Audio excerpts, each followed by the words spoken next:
Isang mapagpalang araw sa inyo mga kasimbahay. Halina't makinig at magdilay sa salita ng Diyos para sa araw na ito.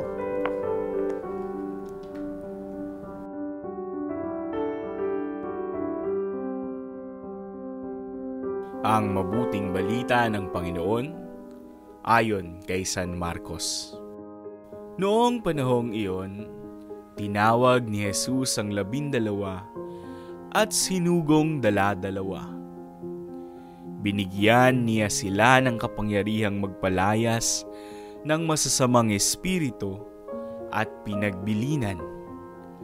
Sa inyong paglalakbay, huwag kayong magdala ng anuman maliban sa tungkod, ni pagkain, balutan, salapi sa inyong lukbutan o bihisan, ay huwag kayong magdala, ngunit magsuot kayo ng panyapak. Sinabi rin niya sa kanila, at sa alinmang tahanang inyong tuluyan, manatili kayo roon hanggang sa pag-alis ninyo sa bayang iyon. Kung ayaw kayong tanggapin o pakinggan sa isang dako, umalis kayo roon at ipagpag ninyo ang alikabok ng inyong mga paa bilang babala sa mga taga roon. Kaya't humayo ang 12 at nangaral sa mga tao na pagsisihan nila at talikdan ng kanilang mga kasalanan. Pinalayas nila ang maraming demonyo sa mga inaalihan nito. Pinahiran nila ng langis at pinagaling ang maraming may sakit. Pagsasadiwa.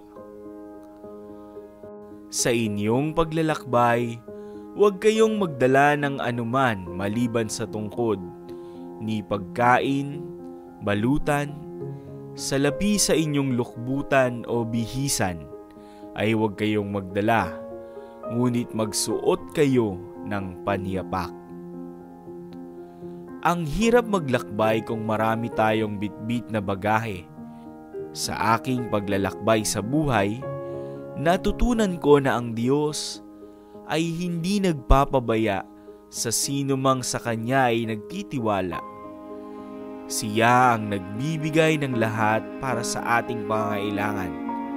Hindi mo man hingin sa Kanya ang iyong pangangailangan, kusa niya itong ibibigay sa pamamagitan ng mga mabubuting tao.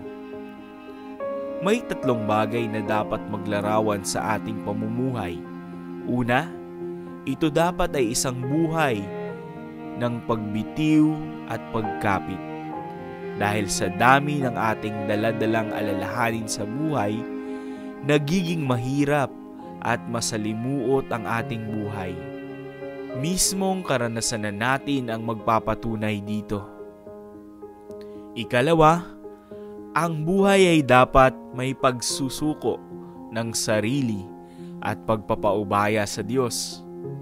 Ang isang tunay na alagad ay marunong manalig sa Diyos na hindi nagpapabaya sa Kanya. Ang Diyos na higit na nakakakilala sa atin ay siya ring higit na nakaaalam ng nakabubuti para sa atin.